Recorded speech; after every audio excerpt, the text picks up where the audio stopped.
उद्धव जी महाराज से भगवान ने कहा कि कम से कम मेरे कपड़े पहन लो, मेरा मुकुट पहन लो, वो ब्रजवासी तुमसे कम से कम बात तो करते रहेंगे। इधर ब्रजवासी नित्य प्रति की भांति मथुरा के मार्ग में बैठते हैं, कृष्ण की आने की प्रतीक्षा देखते हैं। मेरे लाला कन्हैया आ रहे हो, उन्हीं के इंतजार में हम पलके बिछाए बैठे हैं।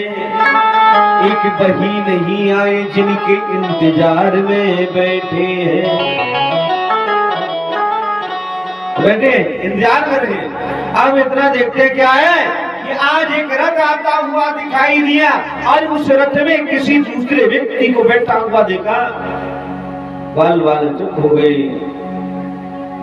उन्होंने कहा मुझे जो है ना यशोदा मैया से मिलना है, नंद बाबा से मिलना है, गोपियों से मिलना है। अब बाल बाल बोले देखो ये जल बह रहा है ना, ये कुछ नहीं, गोपियों की आंखों से अश्रुधारा बह रही, मैया यशोदा की आंखों से अश्रुधारा बह रही, ये वही है जल है। जहाँ इसका अंत हो जाए वही यशोदा मैया का घर है। गए मैया को प्रणाम किया। मैया कहने लगी जरा धीमे बोलो, जैसे तैसे तो मैंने अपने लाला को जो है ना आज सुलायो है, पालने को सुलाया। उद्धव जी महाराज कहते हैं उस कृष्ण को मैं मथुरा छोड़ करके आए और मैया यशोदा कह रही है मेरे लाला पालने में सो रहे हो। जाकर के मैया ने देखा, मैया धड़ाम से गिर पड़ी।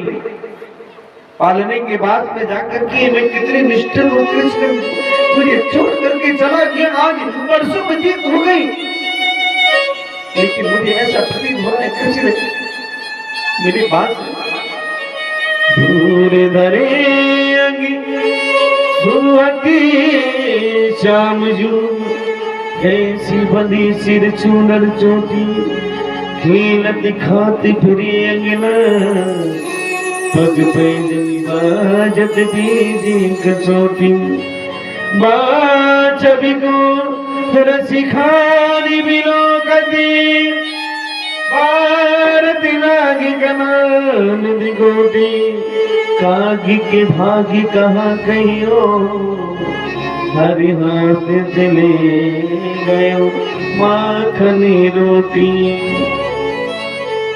हे उधर यही वही रसोई घर है। कभी आप नंदगांव जाना और नंदगांव जाना तो आज भी मैया यशोदा की रसोई घर बनी है।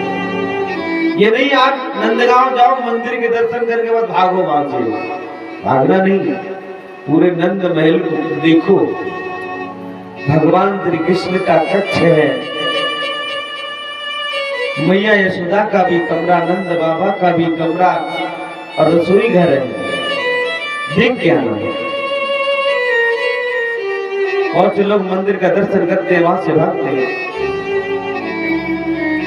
84 कोस की परिक्रमा लगाओ। 84 कोस की परिक्रमा जब आप लगाएंगे, जो सारे तीर्थ आप करने के लिए बाहर जाते हैं ना, 4 धाम, गंगोत्री, जमुनोत्री, बद्रीनाथ, केदारनाथ, वो सब यहाँ ब्रज में है।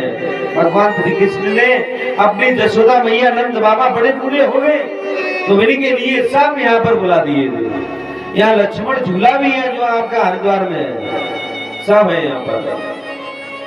84 कोस की परिक्रमा लगाओ, सब मिलेगा। ये वही रसोई घर है जिस रसोई घर के बगल में कान्हा बैठ जाता था, कहता था मैया मुझे भूख लगी, मुझे खाने को दे दो।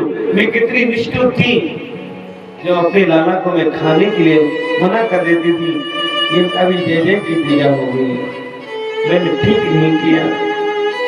आज रात्रि भर बातचीत करी यशोदा मैया से। प्रातःकालीन जैसे ही उद्धव जी महाराज घर पहुंचे, उद्धव जिस जगह गोपियों का था मंडल, विरह की वेदनाओं में बुझना मजबूर रहती है कि सहस्रों गोपियों के बीच में थी किशोरी राधा रानी, सभी के मुंह से धैर्य कर यही निकलती थी वाणी।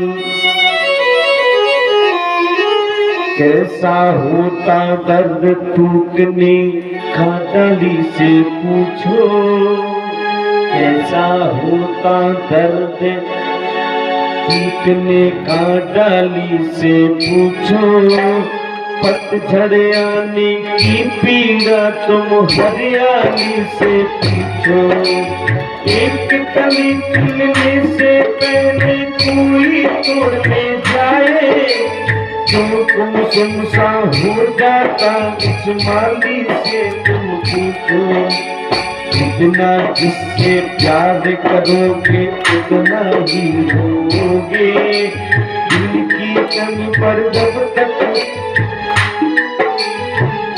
जमी पर जब फसल दोगे तुम होगे, ऐसा होता दर्द तुम्हें दादारी से।